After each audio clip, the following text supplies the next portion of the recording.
Hello everyone, welcome back to this new video. साथियों, आप सभी का स्वागत है जिससे नए क्लास। आज की क्लास में हम लोग बात करने वाले, जैसा कि हम लोग ने कहा था कि स्टार्ट करेंगे डिफरेंट तरीके के टेस्ट सीरीज को। उसके पहले हम लोग ने आईएएस की टेस्ट सीरीज को सॉल्व कर रखा है और यहाँ पर आज हम लोग डिस्कस करेंगे संस्कृति आईएएस की जो टेस्ट सीरीज है, प्रश्न पत्र फर्स्ट जीएस का, उसको हम लोग डिस्कस करेंगे। और इसके जो इंपॉर्टेंट प्रश्न है उसको हम लोग वन बाय वन करके देखेंगे। जो साथी नए हैं उनको बता दें कि इस चैनल पर आपको आर ओ और यूटीपीसीएस 2025 से रिगार्डिंग आपको बेहतरीन टेस्ट सीरीज सारा मिलेगा और उसके सारे क्वेश्चन पेपर आपको यहाँ पर देखने को मिलेंगे। टेलीग्राम सब ज्वाइन हो जाइएगा पीडीएफ्स वगैरह के लिए। और बाकी आपको क्लास कैसा लगा कमेंट करके बताइएगा, ताकि और भी जो चीज़ें बतानी हो, जो इंपॉर्टेंट पॉइंट उसको डिस्कस किया जाएगा। चलिए स्टार्ट करेंगे आज के अपने क्लास को। पहला प्रश्न ध्यान दीजिएगा। कह रहा है कि आग्नेय चट्टानों के संदर्भ में निम्नलिखित कथनों में से कौन सा से सही है, इसको बताना है। 3 कथन आपके सामने दिए हुए हैं और इनमें से बताना है कौन सा सही है। पहला स्टेटमेंट ध्यान से देखिएगा। कह रहा है कि इनका निर्माण जो है तप्त द्रवित मैग्मा के शीतलन से हुआ है। ठीक है। दूसरा कह रहा है कि ये कठोर, सघन तथा जीवाश्म युक्त होती हैं। और तीसरा कह रहा है कि लाइकोलिथ प्रमुख जो अंतर अवेदी आग्नेय चट्टान है। ये सब चीज़ें हैं। 3 स्टेटमेंट और बताना है कि इनमें से कौन सा सही है। आग्नेय चट्टानों के बारे में ध्यान दीजिएगा, इसकी क्वेश्चन डिस्कस करना है। कह रहा है केवल एक, एक और तीन, दो और तीन, और या एक, दो और तीन। फटाफट से बताइए कि इसमें से कौन सा आंसर इसमें सही होगा। ये चलिएगा, ध्यान दीजिएगा, इसका उत्तर हो जाएगा ऑप्शन बी, केवल एक और तीन। अब ध्यान दीजिएगा, एक और तीन इसमें सही है। कह रहा है आग्नेय चट्टानों से संबंधित एक और तीन सही है। तो यानी कि आग्नेय चट्टानों के संदर्भ में अगर हम बात करें तो निर्माण तप्त द्रवित मैग्मा के शीतलन से हुआ है। और लैकोलिथ जो प्रमुख अंतर्वेदी आग्नेय चट्टान है। दूसरा जो है क्यों गलत है, इसको देख लेते हैं। प्रश्न जो स्टेटमेंट दूसरा है कि ये कठोर, सघन और जीवाश्म युक्त होती हैं चट्टानें। ठीक है। तो जिसमें जो आग्नेय चट्टान की बात की जा रही है, ये आप देखिए मैग्मा से ही इनका निर्माण होता है। लेकिन अगर इसमें हम बात करें तो ये चट्टानें जो है जीवाश्म रहित होती हैं। ठीक है। क्या होती हैं? जीवाश्म रहित होती हैं। जीवाश्म एक तो नहीं होती हैं, इसमें जीवाश्म ना के बराबर नहीं होता है, इसलिए दूसरा स्टेटमेंट गलत है। एक और तीन आपका यहाँ पर सही उत्तर हो जाएगा। आगे बढ़िएगा, देखिएगा अगला प्रश्न जो है प्रश्न संख्या 2। कह रहा है कि स्टेटमेंट कथन कारण वाला है, अभिकथन और कारण वाला। तो आप जान ही चुके हैं इसको कैसे सॉल्व करना है। 2 इसमें कथन कारण रहता है, आपको देख के बताना रहता है। कथन देखिएगा, कह रहा है कि प्राथमिक भूकंपीय जो भूकंपीय तरंगे हैं किसी भी माध्यम में संचरित होने का गुण रखती हैं। और प्राथमिक भूकंपीय तरंगे जो है ध्वनि तरंगों के समान ही व्यवहार करती हैं। ठीक है। तो इसके समान व्यवहार करती हैं, इसके बारे में कह रहा है पूर्व का प्रयोग करना है। दोनों स्टेटमेंट देखिए। तो यहाँ पे देखिएगा दोनों सही होगा और आर जो है कि सही व्याख्या करेगा। दोनों सही होगा या फिर व्याख्या नहीं करेगा, या फिर एक सही होगा दूसरा गलत, या फिर पहला गलत या दूसरा सही। 30 तरीके से कॉम्बिनेशन है। एक बार पीछे आप आंसर को देखिए, क्वेश्चन को देखिए, कथन कार्ड को। इसका जो सही उत्तर हो जाएगा वो बता दें, ऑप्शन ए। ठीक है। ये भी कथन भी सही है, कार्ड भी सही है, और इसी क्या कर रहा है, व्याख्या कर रहा है। यानी प्राथमिक भूकंपीय जो तरंगे हैं किसी भी माध्यम में संचरित होने का गुण रखती है। ये बात अपने आप में एकदम सही है। ठीक है। उसके बाद क्या कह रहा है कि प्राथमिक भूकंपीय तरंगे जो ध्वनि तरंगों के समान व्यवहार करती हैं, क्योंकि ये प्राथमिक तरंगे जो हैं ध्वनि तरंगों के एक साथ से व्यवहार करती हैं। ये तरंगे जो है अनुदैर्ध्य तरंगे होती हैं। अर्थात अगर हम बात करेंगे तो इनका जो कणों पर कंपन होता है वो प्रसार की दिशा के समानांतर होता है, पैरेलल होता है। तो यहाँ पे सही उत्तर क्या हो जाएगा, ऑप्शन सी जो है यहाँ पर सही उत्तर हो जाएगा। आगे बढ़ेंगे, देखेंगे तीसरा नंबर प्रश्न है। कह रहा है कि निम्नलिखित में से किस देश की सीमा काला सागर से मिलती है। तो बेलारूस, सर्बिया, है ना, मोल्डोवा या रोमानिया। किसकी सीमा है जो इससे मिलती है? तो इसका उत्तर सही सी हो जाएगा प्रश्न संख्या 3 का, ऑप्शन डी, रोमानिया। ठीक है। काला सागर की बात करें तो इसकी जो काला सागर आपका यूरोप के दक्षिण पूर्व में स्थित एक ये अंतर्देशीय समुद्र है और दुनिया के सबसे प्रसिद्ध इसमें सागरों में इसकी गिनती होती है। इसकी रेखा की सीमा रेखा की बात करेंगे तो अन्य किससे किससे मिलती है, सुन लीजिएगा एक बार ध्यान से। इसी सीमा जो है यूक्रेन से, ठीक है, यूक्रेन के बाद से रूस से, जॉर्जिया से, है ना, तुर्की और बुल्गारिया, और इसके साथ साथ रोमानिया, इतने देशों से क्या होती है इसकी सीमा साझा होती है ना। तो इसको आपको ध्यान रखना है। काला सागर जो है ये आप यूरेशिया में स्थित है। काला सागर की अगर बात करेंगे तो, है ना, यूरेशिया में स्थित है। और जो यूरोप का जो काकेशकस जो माउंटेन है वहाँ से आप देखेंगे। और काला सागर जो है बास्पोरस जल मंडल के साथ और बाकी पुतिन और जो वहाँ पे मरमरा, डांडेरल, ये सब तरह के हैं, जिससे वो क्या हुआ भूमध्य सागर से आके यहाँ पे जुड़ता है। तो ये सब सारी पॉइंट है। इस तरह के प्रश्न जब ज्योग्राफी का है ना, तो कोशिश कीजिए कि आप वहाँ पे मैप के थ्रू जाके एक बार रिवीजन करें, खुद से रिवीजन करें। ऐसा नहीं कि सारी चीज़ें आपको उसी क्लास में जब टेस्ट में मिल जाए, वो जब स्टैटिक पोर्शन रहता है तो वहाँ पे सारी चीज़ें बताई जाती हैं, लेकिन बेहतर होगा कि आप एक बार जाकर ज़रूर इन सब चीज़ों को आप मैप में एक बार देखेंगे, ताकि आपका रिवीजन अच्छे से होगा, पॉइंट्स पे पकड़ आपकी मजबूत रहेगी। अगला प्रश्न देखिएगा, प्रश्न संख्या 4, कह रहा है निम्नलिखित में से कौन-सी प्रतिचक्रवात की विशेषताएँ हैं? प्रतिचक्रवात की बात कर रहा है। पहला कह रहा है विस्तृत क्षेत्र, निश्चित मार्ग व दिशा, कम दाब प्रवणता, केंद्र मूच, वायु दाब। ठीक है, इतनी सारी चीज़ें यहाँ पर हैं। तो यहाँ पे देखिएगा इसका कौन-सा उत्तर हो जाएगा, दिए गए प्रूफ में सही प्रयोग करके बताना, 1 और 3, 2 और 4, ये 3, 4, 2, 3, 4। इसका जो सही उत्तर हो जाएगा वो ध्यान दीजिएगा, पहले तो कौन-कौन से इसमें सही है ना? तो इसमें आप देखेंगे प्रतिचक्रवात की विशेषताओं में विस्तृत क्षेत्र चाहिए, है ना? निश्चित मार्ग व दिशा के नहीं, कम दाब प्रवणता और केंद्र दाब में उच्च वायु दाब। तो इस हिसाब से 1, 3, 4, 1, 3, 4 अगर आप देखेंगे तो आपका ऑप्शन सी सही हो जाएगा। ऑप्शन सी क्या हो जाएगा यहाँ पे? सही उत्तर हो जाएगा। ठीक है? 3 आपने बता दिया हमने यहाँ पे कौन-कौन सा सही है, कौन नहीं सही है, ये चीज़ आपको क्लियर हो गया होगा। आगे बढ़ेंगे, देखेंगे अगला प्रश्न। प्रश्न संख्या 5 कह रहा है कि निम्नलिखित में से कौन से स्थानीय पौधे प्रकृति में गर्म एवं शुष्क हैं? प्रकृति में बताना है कौन जो है इनका नेचर गर्म एवं शुष्क है। तो ब्लैक रोलर है, श्यामल है, ब्लिजार्ड है, मिस्ट्रल, है ना, सांता आना। इसके तरीके के यहाँ पे तापमान जो पौने हैं, स्थानीय पौने आप देखेंगे, स्थानीय पौनों में जो है डिफरेंट तरीके के पौने, जैसे गर्म है, ठंडी पवन, इस तरह की होती हैं। फूड का प्रयोग करके आपको बताना है। तो यहाँ पर देखिएगा 1, 2, 5, 3, 4, 5, है ना, और 2 ऑप्शन यहाँ पर और देख लीजिए, 1, 2, 3, 4 या 2, 3, 4, 5। तो अगर बात कीजिएगा प्रकृति के हिसाब से, यहाँ पे देखिए कौन-कौन सा आपका यहाँ पे गर्म और शुष्क है। तो इसमें आपका हो जाएगा ब्लैक रोलर हो जाएगा, ठीक है? ब्लैक रोलर, और उसके बाद से कौन-सा हो जाएगा, श्यामल, और श्यामल के बाद से आपका जो है संतान, ठीक है? ये 5, 1, 2 और 5 देखिए किसमें है, तो ये आपका हो जाएगा ऑप्शन ए। आपका क्या हो जाएगा, ऑप्शन ए, 1, 2, 5 ये पे सही उत्तर हो जाएगा। आप बात करेंगे अगर यहाँ पर देखेंगे ब्लिज़ार्ड की, तो ब्लिज़ार्ड ध्यान रखिएगा, ये ठंडी पवन है। कैसी पवन है? ठंडी पवन है। और उसके साथ-साथ मिस्ट्रल है, ये भी ठंडी ध्रुवीय पवन है। कैसी है? ठंडी ध्रुवीय पवन है। मिस्ट्रल और ब्लिज़ार्ड आपकी ठंडी हो गई। बाकी तो यहाँ पर कौन-सी है? गर्म पवन। इस हिसाब से आपका ऑप्शन है यहाँ पर सही उत्तर हो जाएगा। क्लियर है फ्रेंड? तो इस तरह के पॉइंट्स आप देखेंगे। साथ में जैसे ये गर्म शुष्क स्थानीय पवनें हो गई, या फिर महासागरीय धाराएँ जो ओशियन करंट है, वहाँ से भी इस तरीके के प्रश्न देखने को मिलता है। आगे बढ़ेंगे, देखेंगे अगला प्रश्न। प्रश्न संख्या 6 क्या कह रहा है? सूची दिया हुआ है, एक तरफ पठार है और दूसरा उसका स्वरूप है। तो पार्शिया का पठार, शान का पठार, कोतवार का और कोलंबिया का पठार। इसमें कह रहा है कि कौन-सा जो है एक इसमें सही सुमेलित है, यानी पार्श्य का पठार हिमानीकृत है, शान का पठार जलकृत है, कोतवार का पठार पवनकृत है, कोलंबिया का पठार लावाकृत है। इसमें आपको बताना है कौन सा एक जो है आपका इसमें सही है। ऑप्शन देख लीजिए, 1, 2, 3, 4 आपके सामने आंसर दिया हुआ है ऑप्शन के रूप में। तो यहाँ पर जो देखिएगा पठार में आपका सही है वो ऑप्शन डी, कोलंबिया का पठार जो है वो लावाकृत पठार आपका ये ऑप्शन डी जो है ये सही सुमेलित है। क्या है? ऑप्शन डी सही सुमेलित है। बाकी जो है 3 आपका इसमें सही सुमेलित नहीं है। तो हमें बताना क्या था? इसमें हमें बताना था, सही ये बताना था। तो ऑप्शन डी के फिर डी वाले के लिए क्या हो जाएगा? 1 मिनट, हाँ, डी था ना कोलंबिया वाला? डी, ठीक है। डी पे कोलंबिया था, और आपका ये कौन-सा है? ऑप्शन डी चौथा वाला कोलंबिया हो जाएगा। ठीक है? चलिए आगे बढ़ेंगे, देखेंगे अगला प्रश्न। अगला प्रश्न फिर उसी तरह के स्टेटमेंट वाला, कौन-सी हिमानीकृत जो स्थलाकृतियाँ हैं उसको ध्यान दीजिएगा। जो हिमानीकृत है, यूओकार की घाटी, है ना, यारडंग, सियोर्ड या इंसेलबर्ग। कूट का प्रयोग करके आपको बताना है। कूट आपको एक बार बता दे रहा है, कूट कौन-कौन सा है यहाँ पे? 1 और 3, 2, 4, 1, 3, 4 या 2, 3, 4। तो ध्यान दीजिएगा इसमें कौन-सा आपका आंसर को होना चाहिए। तो इसमें जो स्थलाकृतियाँ हैं और उसका सही उत्तर आपका कौन-सा हो जाएगा? इसमें अगर आप देखें हिमानीकृत में तो आपका यू आकार की घाटी आएगी। ठीक है, और कौन-सा आएगा? यू आकार के बाद से आपका फियोर्ड आएगा। यानी 1 और 3 आपको पहले में मिल जाएगा। 1 और 3 आपका जो है पहले में मिल जाएगा। इसमें आपको 2 इसमें मिल जाएगा। बाकी जो है इसमें जो यारडंग है, यारडंग आप स्थलाकृति की आप बात करें तो ये पवनीकृत है, ठीक है? पवनीकृत स्थलाकृति है, हिमानीकृत नहीं है। और इंतेलबर्ग ये भी आपका पवन पवन वाला पवन से रिलेटेड है, ठीक है? तो ये दोनों आपका ये हो जाएगा, हिमानी से रिलेटेड आपका 1 और 3 सही उत्तर हो जाएगा।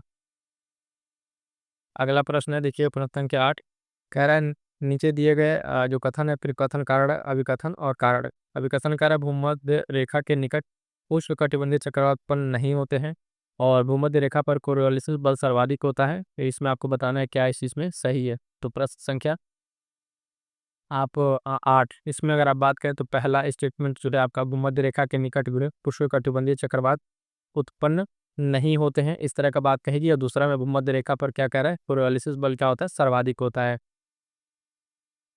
तो देखिएगा इसमें जो सही होगा आपका पहला तो आपका सही है कि भूमध्य रेखा के निकट जो उष्णकटिबंधीय चक्रवात उत्पन्न नहीं होते हैं। लेकिन जो कारण है यहाँ पर कोरियोलिस बल सर्वाधिक होता है, तो ये बात गलत है, क्योंकि यहाँ पे कोरियोलिस बल होता है वो न्यूनतम होता है। ठीक है, इसी का अभाव कारण ऐसी उत्पन्न नहीं हो पाती हैं, तो यानी ये सही और आर गलत है। तो स्टेटमेंट अगर आप देखें तो इसमें और आपका यहाँ पे ये पहले पे दे दिया है, जबकि कई जगह ये चौथे ऑप्शन पे रहता है। ये सत्य है और आर असत्य है। ठीक है, क्यों नहीं, कि यहाँ पे बल जो सर्वाधिक नहीं होता है, न्यूनतम होता है, और पहला स्टेटमेंट अपने आप में सही है। आगे बढ़िएगा, देखिएगा अगला प्रश्न संख्या 9 कह रहा है निम्नलिखित में से कौन सा संयुक्त राज्य अमेरिका की बृहद झीलों का पूर्व से पश्चिम जो सही अनुक्रम है। तो कह रहा है संयुक्त राज्य अमेरिका की बृहद झीलें हैं, इनका क्रम पूछ रहा है किधर से, पश्चिम से पूर्व पूर्व से पश्चिम की ओर। ठीक है, ईस्ट टू वेस्ट पूछ रहा है ना। ये 4 जिले जो आपका फेमस 5 जिले ओंटारियो, मिशिगन, ड्यूरन, सुपीरियर। तो फटाफट से अरेंज करके बताइए कौन सा ऑप्शन में आपका यहाँ पे सही उत्तर बैठेगा, है ना। प्रश्न संख्या 9 यहाँ पे देखिएगा कौन सा उत्तर आपका सही बैठेगा। तो ध्यान दीजिएगा यहाँ पे जो इसका सही उत्तर है वो होगा ऑप्शन बी। ठीक है, ऑप्शन बी जो ओंटारियो, यूरन, मिशिगन और सुपीरियर, ये आपका क्या है, सही क्रम बैठेगा ऐसे इस तरीके से पूर्व से पश्चिम की ओर। ठीक है, ओंटारियो, बीच में एक आपका यहाँ बच रहा है ईरी करके का है, 5 जो झीलें हैं उसमें ईरी, उसके बाद यूरन, मिशिगन और सुपीरियर, ये 5 झीलें जो है आप देखते हैं टॉप 5 वाला, है ना। 5 झीलें उसमें से ये 4 झील यहाँ पे दी जाता, और 5 झीलों का एक ग्रुप है वो ओंटारियो, और इसके बीच में एक बहा जाता है आपका ईरी, है ना। और बाकी ये क्रम आपका कौन सा, ईस्ट टू वेस्ट आपका यहाँ पे सही उत्तर हो जाएगा। आगे बढ़ेंगे, देखेंगे अगला प्रश्न जो है, अगला प्रश्न क्या कह रहा है। तो देखिएगा चीन पूरे जलवायु के संबंध में निम्नलिखित कथनों पर विचार कीजिए। आपके जो 3 स्टेटमेंट दिया हुआ है, यह जलवायु दोनों गोलार्धों में जो है 45 से 60 डिग्री अक्षांशों के मध्य महाद्वीपों के पूरी खाक में पाई जाती हैं। दूसरा कह रहा है कि गर्म जलधाराओं के प्रभाव के कारण यहाँ पर तापमान सामान्य बना रहता है, और ये उष्णकटिबंधीय चक्रवातों का प्रवण क्षेत्र है। इसमें से कौन सा सही है, वो स्टेटमेंट आपको फिर से वही देख के बताना है। 1 और 3, 2 और 3, 2 या 1, 2 और 3 तीनों। ठीक है, प्रश्न संख्या 10 है, इसका सही उत्तर आपको पता है, तो ध्यान दीजिएगा आपका हो जाएगा कौन सा। पहला चीज़ तो है इसमें, पहला ही स्टेटमेंट आपका इसमें गलत है। ये जो आपको बता रहा है ये 45 से 60 नहीं होता है, इसमें जो होता है ये दोनों गोलार्धों में इसका जो विस्तार है वो 25 से लेके 40 डिग्री तक। ठीक है, 25 से लेके 40 डिग्री तक होता है, पहला तो गलत हो जाएगा। दूसरे स्टेटमेंट की अगर बात करें तो इधर हम जलधारा वाला प्रभाव का कारण तापमान सामान्य बना रहता है, तो ये चीज़ आपका सही है। ठीक है, दूसरा सही है। और तीसरा प्रवण चक्रवात में प्रवण क्षेत्र है ये भी सही है। यानी एक को हटा दीजिए, बाकी 2 और 3 आपका आंसर हो जाएगा। एक हटाएंगे तो ये भी हट जाएगा, ये भी हट जाएगा। सी आपका सही उत्तर हो जाएगा, 2 और 3 के साथ जुड़े आपका सही उत्तर क्या हो जाएगा, सी हो जाएगा। बता दिया आपको क्यों गलत है पहला, बाकी जो 2 सही हो आप उसको अच्छे से तैयार कर लीजिएगा। जो आपको प्रश्न न आ रहा उसके नोट्स आप जरूर बना लीजिएगा। प्रश्न संख्या 11 निम्नलिखित में से कौन सा देश मकर रेखा पर अवस्थित नहीं है। ठीक है, बहुत छोटा सा प्रश्न है, मकर रेखा पर नाम ही दिया, बोत्सवाना, जिम्बाब्वे या मोजाम्बिक, ये 4 देश है, इसमें कौन सा इस पे स्थित नहीं है, तो इसका उत्तर आप फटाक से कीजिएगा। ये जो है आपका यहाँ पे ऑप्शन सी, यहाँ पे जिम्बाब्वे जो है। ठीक है, जिम्बाब्वे जो है यहाँ पे क्या है, ये मकर रेखा पे आपके क्या है स्थित देश नहीं है। ठीक है, जिम्बाब्वे, क्लियर है ना। चलिए आगे बढ़ेंगे, देखेंगे अगला प्रश्न। अगला प्रश्न है प्रश्न संख्या 12 पछुआ पवनों के संदर्भ में निम्नलिखित कथनों पर विचार कीजिए। ये दक्षिण गोलार्ध में उत्तर पूर्व से दक्षिण पश्चिम की ओर संचारित होती हैं। दूसरा क्या, उत्तरी गोलार्ध में असल की अधिकता कारण ग्रीष्म ऋतु में अधिक सक्रिय होती हैं। कौन सा सही है, 1 से 2, 1 और 2 या 1 और 2 दोनों में से कोई नहीं। फटाक से जो आपके ऑप्शन है 1 और 2 उस पर अच्छे से रीड कीजिए और बताइए इसमें कौन सा आपका सही होगा। ठीक है, कौन सा सही होगा, तो ध्यान दीजिएगा आपका इसमें पहला भी गलत है और दूसरा भी गलत है, इस हिसाब से आपका डी सही पर हो जाएगा, क्योंकि ये बात कर रहा है जो पछुआ पवनों की। तो ये जो है दक्षिण पूर्व पूर्व कह रहा है दक्षिणी गोलार्ध में उत्तर पूर्व से दक्षिण पश्चिम की ओर बहती है।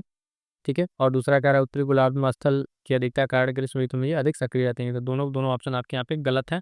ठीक है, हम बात करेंगे अगर इसकी, तो पहले वाले में इनका जो दिशा है ये उत्तर दक्षिण पूर्व से, ये चीज़ इसमें गलत दिया हुआ है। और दूसरे में अगर बात करें तो ये ग्रीष्म ऋतु में अधिक सक्रिय नहीं होती है, इसमें क्या होती है, ये कम सक्रिय रहती है। ठीक है, इसमें क्या रहती है, कम सक्रिय रहती है, इसलिए स्टेटमेंट दिए गलत हो जाएगा और ये दिशा की वजह से गलत हो जाएगा। आगे बढ़ेंगे, देखेंगे प्रश्न संख्या 13, इसमें कह रहा है निम्नलिखित में से कौन सा जो है नीचे पदात्मक स्थल रूप है। तो जलोढ़ शंकु, नदी विसर्प, है ना, बालुका तट, प्राकृतिक तटबंध। इसमें भी आपके पास स्टेटमेंट का है, आपको सेलेक्ट करके बताना है कौन सा इसमें आपका सही है। जो है निक्षेपणात्मक अक्कल स्वरूप की अगर हम बात करेंगे तो प्रश्न संख्या 13 इसमें आप देखिएगा, तो जहाँ निक्षेप होता है वो देखेंगे जलोढ़ शंकु है, बालुका तट है, प्राकृतिक तटबंध है। नदी विसर्प आपका इसमें नहीं आएगा, क्या होगा, नदी विसर्प जो है आपका इसमें नहीं, कि नदियों से जो विसर्जित किए जाते हैं, तो ऐसी स्थिति में जो नदी की सामर्थ्य के हिसाब से ये चीज़ें जो विसर्प बनता है, जहाँ जहाँ आपको ग्रेडियंट कम या ज़्यादा होता रहेगा उस हिसाब से ये चीज़ बनता है, उसकी स्पीड पर निर्भर करता है। तो आपका 1, 3 और 4 ये आपका किस में हो जाएगा, तो अगर आप देखेंगे ऑप्शन सी में, ठीक है, ऑप्शन सी में आपका सही उत्तर हो जाएगा 1, 3 और 4। क्लियर है। अगला प्रश्न देखिए, प्रश्न संख्या 14 कह रहा है क्षोभमंडल के संदर्भ में तत्वों पर विचार कीजिए। क्षोभमंडल क्या कह रहा है, तो वायुमंडल के समस्त गैसीय द्रव्यमान का 3/4 इसी मंडल में केंद्रित है और इसकी ऊपरी परत जो है चक्रवातीय एवं उपचक्रवाती संचरण से सर्वाधिक प्रभावित होती है। बताना है कौन सा सही है, केवल एक, केवल दो, एक और दो दोनों, और एक और दो में से कोई नहीं। ध्यान दीजिएगा, प्रश्न संख्या 14 नंबर इसका जो सही आंसर हो जाएगा वो होगा ऑप्शन सी। ठीक है, यानी कि आप देखेंगे पहला भी सही है और दूसरा भी सही है, अपने आप में जो दोनों स्टेटमेंट है तो क्या है, दोनों दोनों सही हैं। ठीक है, तो दोनों सही हैं, सी आंसर हो जाएगा। आगे बढ़िए, देखिए अगला प्रश्न जो है मिलान करने वाले में कह रहा है नदी और मुहाना दिया हुआ है, मिलान करके बताना इसमें से कौन कितना इसमें सही मिलान दिया हुआ है। तो थेम्स नदी का मुहाने की बात कर रहा है, आयरिश सागर, वोल्गा कैस्पियन सागर, टेन्यूबेरियन सागर, डॉन एजो सागर। इसमें से कितनी नदियां हैं जिसका आपका जो मिलान है वो सही सुमिलित है, ये आपको बताना है। ये आपका हो जाएगा कौन सा, प्रश्न संख्या 15 नंबर पर अगर हम बात करेंगे तो इसमें जो मिलान है आप वोल्गा वाला देखेंगे, वोल्गा कैस्पियन सागर में गिरती है, ये बात बिल्कुल सही है। ठीक है, ये कैस्पियन सागर में डेल्टा बनाती है। उसके बाद से डान नदी के रूप की अगर हम बात करें तो ये कहाँ पे, एजो सागर में। ठीक है, ये दो आपका सही है, यानी कौन सा सही निकला, 2 और 4। इस हिसाब से आपका ऑप्शन बी सही उत्तर हो जाएगा, ऑप्शन बी सही उत्तर हो जाएगा। सही से मिली थी बात की गई थी। थेम्स की अगर हम बात करेंगे, किसकी, थेम्स की, तो आप देखिएगा थेम्स जो है नदी, ये कहाँ पे मुहाना बनाती है, ये यूरोप की प्रमुख नदी है और ये आप अगर देखेंगे तो इंग्लिश चैनल में जाके गिरती है। कहाँ पे, इंग्लिश चैनल में जाकर मुहाना बनाएगी। डेन्यूब नदी जो है, डेन्यूब नदी की अगर बात करें तो यूरोप की दूसरी सबसे बड़ी नदी है और ये कहाँ पर जो है, ये काला सागर में। कहाँ पे, काला सागर में। ठीक है, तो दोनों जो गलत था आपको हमने बता दिया और बाकी ये जो यहाँ पे जो सही है वो बता दिया, तो ऑप्शन बी यहाँ पर सही उत्तर हो जाएगा। ठीक है, कौन कौन सही था, कैस्पियन सागर, डॉन। ठीक है, ये दो आपको जो गलत है वो हमने आपको बता दिया है। आगे बढ़ेंगे, देखेंगे अगला प्रश्न। प्रश्न संख्या 16 का निम्नलिखित तत्वों पर विचार कीजिए, जो कुछ दिया हुआ है और यहाँ पे कह रहा है कोई विशेषता बताया है, ये किस जलवायु से संबंधित है। तो आकर्षक पुष्पीय पौधे, सदाबहार एवं पर्णपाती वृक्ष, चैप्रल और किम्बस पिकारिया, ये 3 विशेषताएं जी पूछ रहा है किस जलवायु में है। मरुस्थलीय जलवायु, भूमध्य सागरीय जलवायु, मध्य महाद्वीपीय जलवायु या लॉरेंशियाई जलवायु। तो इस तरह की जो विशेषताएं पाई जाती हैं साथियों, ध्यान दीजिएगा, फटाफट से बताइए किस जलवायु पे तीनों की तीनों विशेषताएं हैं इस जलवायु में पाई जाती हैं। प्रश्न संख्या आपका 16 जो है इसका सही उत्तर हो जाएगा भूमध्य सागरीय जलवायु। कौन सा, भूमध्य सागरीय जलवायु का जो ये है, इस वाले में आप तीनों के तीनों फीचर पाए जाते हैं। ठीक है, इसमें आकर्षक कुछ के पौधे, पर्णपाती, सदाबहार, चैप्रल, तिम्बस की झाड़ियाँ, तीनों तीनों को इसमें देखेंगे भूमध्य सागर, ऑप्शन बी सही उत्तर हो जाएगा। आगे बढ़ेंगे, देखेंगे अगला प्रश्न कृषि स्टेटमेंट वाला। अभिकथन कारण, रात्रि के समय घाटियों में पाला पड़ता है जबकि उत्तरी भाग पाला मुक्त रहता है। कारण कह रहा है कि रात्रि के समय पर्वतीय ढालों पर विकिरण द्वारा ताप ह्रास अधिक होता है। क्या होता है, ताप ह्रास अधिक होता है। बताना है सही उत्तर, भाई फिर से बताना है कौन सही कौन गलत, या कथन कारण सही व्याख्या कर रहा है उसकी नहीं। तो प्रश्न संख्या आपका 17 इसका जो है, आप अगर देखें पहला आकर्षण भी सही है, रात्रि के समय घाटियों में पाला पड़ता है जबकि उत्तरी भाग पाला मुक्त रहता है। कारण भी सही है कि रात्रि के समय पर्वतीय ढालों पर विकिरण ताप द्वारा अधिक ह्रास होता है। ठीक है, अभी व्याख्या कर रहा है कि नहीं, तो ये दोनों को दोनों अगर आप देखेंगे तो व्याख्या भी कर रहा है। इस तरह से आपसे ऑप्शन इसका कौन सा सही जगह सही व्याख्या करता है, तो ऑप्शन डी सही उत्तर हो जाएगा। कई जगह ये ऑप्शन आपके यहीं पे दिया रहता है, लेकिन यहाँ पे जो ऑप्शन डी पे दिया हुआ है, दोनों को दोनों स्टेटमेंट अपने आप में सही है और ये दूसरे कारण की व्याख्या जो है, कारण कथन की व्याख्या कर रहा है। ठीक है, आगे बढ़ेंगे, देखेंगे अगला प्रश्न जो है प्रश्न संख्या 18। डेल्टा के संबंध में निम्नलिखितों पर विचार कीजिए। कह रहा है कि जलीय अवसाद जो अवसाद नीचे पड़ा है उनके क्रम में महीन कण जो है स्थल के पास बड़े कण सागर की ओर जमा होते हैं। सागरीय लहरों की सक्रियता वाले क्षेत्रों में डेल्टा का तीव्र विस्तार होता है। उपयुक्त कथनों में से कौन सा आपका सही है, फिर से बताना है। प्रश्न संख्या 18 में दो स्टेटमेंट है, दोनों में कौन सा आपका सही है। तो ध्यान दीजिएगा, अगर आप बात करेंगे पहले स्टेटमेंट की, तो ये जो कह रहा है जलीय अवसाद के नीचे पर क्रम महीन कण स्थल के पास तथा बड़े कण सागर की ओर जमा होते हैं, कि आपका गलत है। महीन कण आपके इधर नहीं रहेंगे। सागरीय लहरों की सक्रियता जो है उस वाले क्षेत्रों में डेल्टा का तीव्र विस्तार होता है, तो वहाँ भी ये भी गलत। दोनों स्टेटमेंट आप देखेंगे गलत है, तो ऑप्शन डी सही उत्तर हो जाएगा। ठीक है, ऑप्शन डी क्या हो जाएगा, सही उत्तर हो जाएगा। आगे बढ़ें, चलिए आगे बढ़ेंगे, देखेंगे अगला प्रश्न। प्रश्न संख्या 19 देखिएगा। 19 क्या कह रहा है कि लानोस नामक उष्णकटिबंधीय घास स्थल जो है निम्नलिखित में से किस क्षेत्र में पाए जाते हैं। तो लानोस कहाँ पाए जाते हैं, पूर्वी एशिया, यूरोप, मध्य अफ्रीका या दक्षिणी अमेरिका। फटाफट से उत्तर कीजिएगा। इस प्रश्न क्या 19 का छोटा सा प्रश्न है ना। इसका सही उत्तर क्या हो जाएगा, इसका सही उत्तर होगा लानोस के लिए ऑप्शन डी दक्षिणी अमेरिका। ठीक है, लानोस जो है आपका कहाँ पाया जाता है, लानोस जो है ये दक्षिणी अमेरिका में आपका घास के मैदान जो है वहाँ पे पाए जाते हैं। पूर्वी पूर्वी अगर आप बात करेंगे, पूर्वी अफ्रीका सवाना वाला आप जानते हैं, कंपोर्ट जो है ब्राजील, लानोस वेनेजुएला वाला। ठीक है, दक्षिण अमेरिका का कौन सा, वेनेजुएला वाले क्षेत्र में लानोस आपका पाया जाता है। क्लियर है। अगला प्रश्न है प्रश्न संख्या 20। ये महासागरीय धाराओं की हम बात कर रहे थे, आ गया महासागरीय धाराओं की उत्पत्ति के कारण यहाँ पूछा हुआ है। पृथ्वी का घूर्णन, वायुमंडलीय दाब, गुरुत्वाकर्षण बल, महासागरीय लवणता। ठीक है, ये चार दिया हुआ है, इसमें से बताना है कौन सा इसमें से सही उत्तर होगा। प्रश्न संख्या 20। इसमें जो महासागरीय धाराओं के उत्पन्न होने के लिए कारण की अगर बात करें, उत्पत्ति का कारक, ठीक है, तो इसमें जो कारण है वो चारों के चारों कारण है। पृथ्वी का घूर्णन, गुरुत्वाकर्षण बल, वायुमंडलीय दाब हुआ है और महासागर की लवणता, यानी चारों आपका मिल जाएगा ऑप्शन डी में। ठीक है, तो चारों के चारों इसके कारण है, तो सही उत्तर कौन सा हो जाएगा, डी हो जाएगा। ध्यान दीजिएगा, ये सारे फैक्चुअल कंसेप्चुअल प्रश्न है आपके। कंसेप्ट जब क्लियर रहेंगे तब इस तरह के प्रश्न आप कर पाएंगे। आगे बढ़ेंगे, देखेंगे प्रश्न संख्या 21। निम्नलिखित में से कौन सी पर्वत श्रेणियां ट्रांस हिमालय का भाग है।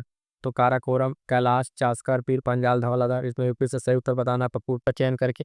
प्रश्न संख्या 21, तो इसमें आप देखेंगे ट्रांस हिमालय में कौन कौन सी भाग है, पहाड़ियाँ, है ना। प्रश्न संख्या 21 वाले में तो पहला तो का ट्रांस हिमालय में आपका आ जाएगा काराकोरम। ठीक है, उसके बाद से कैलाश आ जाएगा, फिर पंजाल आ जाएगा, जास्कर, धौलाधार आ जाएगा।